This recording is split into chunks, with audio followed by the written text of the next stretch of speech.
So, Claudio, hello. Hello. And since we are on a MAPS conference, as I understand, you are one of eldest,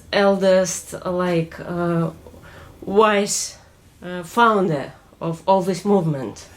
Yes, it happened that I discovered many things in the 60s. Mm-hmm. They seemed to fall in my hands providentially. Mm-hmm. I introduced the now called intactogens. Mm-hmm.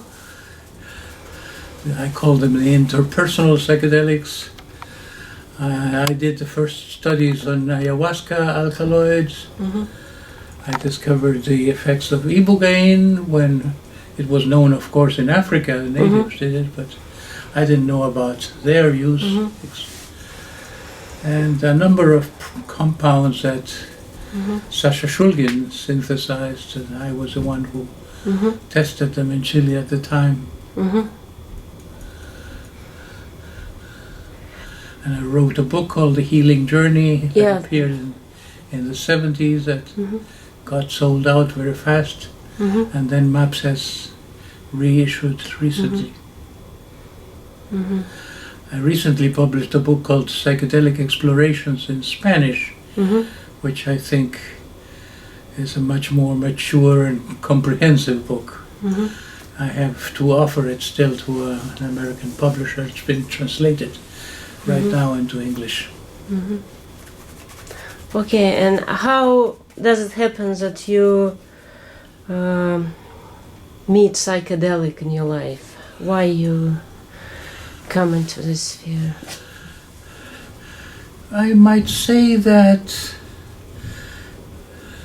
my first spark of interest happened when I learned, when I read a book by an explorer, an adventurer who wrote a book called I Too Was a Headhunter, who tells about his being adopted by a tribe of very ferocious cannibals in Venezuela, and he was given a drink to take when in the initiation of warriors. He was underwent the initiation of warriors, and that made him very courageous. The whipping was involved, and he was receiving many whippings as if wanting to challenge the devilish appearance, which is, of course, a masked figure. And I wished that I could be courageous, I could be heroic, I couldn't be so sensitive to pain as I am, as I was, especially then. And I formed the idea, maybe this would be a good adventure to try to find this drink. And it happened years later when I was at Harvard. When it was? I was in 1962 in Harvard University. I was a student of Ram Dass before he had this identity, before he had come to India. He was giving a class on human motivation in Harvard, and he was about to leave. At that time,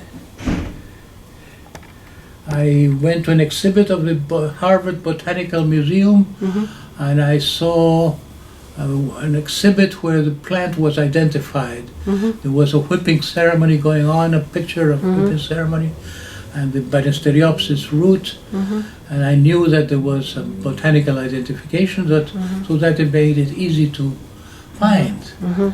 And I was so interested that I asked to talk to, could I have the booklet that's behind the glass window exhibit? And the curator, the secretary of the exhibit, put me in touch with the author of that, who was no other than Schultes, the curator of the museum, who was the curator of botanical museum. So I asked Schultes for help in accessing this plant for experiments in Chile. And he was helpful, and he put me in touch with the people who had collected plants for him in Colombia. Came to Colombia, and I started my Yahe investigations, which actually were mostly harmaline research, because I found that harmaline was the more potent of the beta-carbolines. And that's how I got involved in psychedelics. There were two converging interests. And also just before, when I had planned all this, just before returning from California, I was introduced to a man called Leo Zeffomm. You probably have heard from him. The Secret Chief is a book. I've read his book. About that book. It's not a good book, but he was a very good person to have a psychedelic session with. Why it's not a good book? I don't think... I didn't feel that the depth of the person. Anyhow, I was a friend of Leo, became one of the good friends. I became part of his initial group. So he was exploring psychedelic therapy. My first LSD trip was life-changing. A single trip made me into a psychotherapist. I had all the background of psychotherapist, including psychoanalytic training, but I was too timid to cut off, I would say autistic, very socially inept. I didn't understand the human world enough. I had chosen psychotherapy as a way to compensate, as a part of my training in becoming a better human. I had not chosen something that I am good for, but something that's particularly different, but would serve me. And so these two things converged, my first LSD trip, and very soon after I had my first LSD trip, and I was sort of thrust into my way, into the process of true unfolding. After that, I came to Colombia because I was already scheduled to do that, and came in contact with the Indians, collected plants, and started my psychedelic research. And so you moved to Colombian substances, or you still... Yahe was a name, I had known it through. Yahe is the Colombian ayahuasca. I read at the museum, at the Harvard Botanical Museum, the big collection that Schultes had gathered of papers and memoirs and traveler notes and so forth. And I was very intrigued at the fact that the natives describe more or less the same images all the time. And I wanted to know, are these cultural expectations, or do they correspond to something internal that happens to come out again and again because the drug induces these particular images?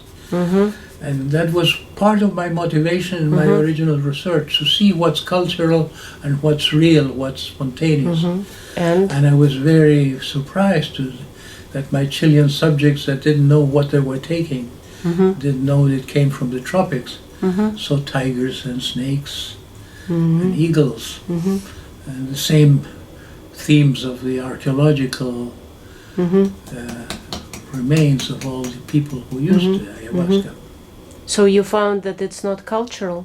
Not cultural. At all not cultural? Archetypal, I would say. It's the animal self, the instinctual self. Yeah. The reptilian brain. So you think my Russian culture would not influence? No. So you and me will get kind of same experience which would not be reflected through the culture?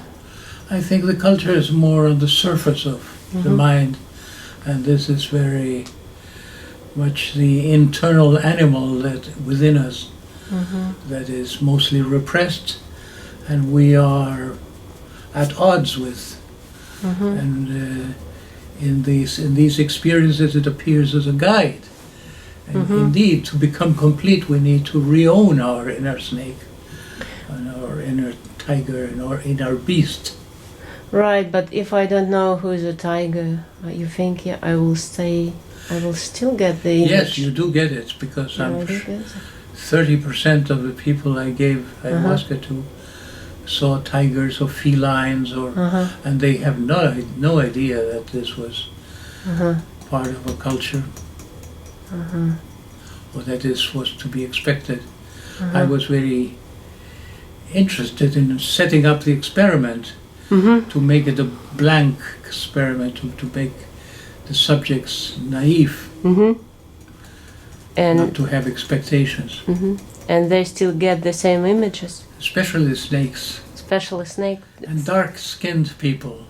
I was very intrigued. Why do they see Negroes or mestizos with dark skin? I think it was a reflection of a symbolic tendency to see something more primitive than the white culture we belong to. And still, are there some individual features of experience? Oh yes, every experience is very individual. Every person has things to understand about his or her life. But both combine. There's a universal background.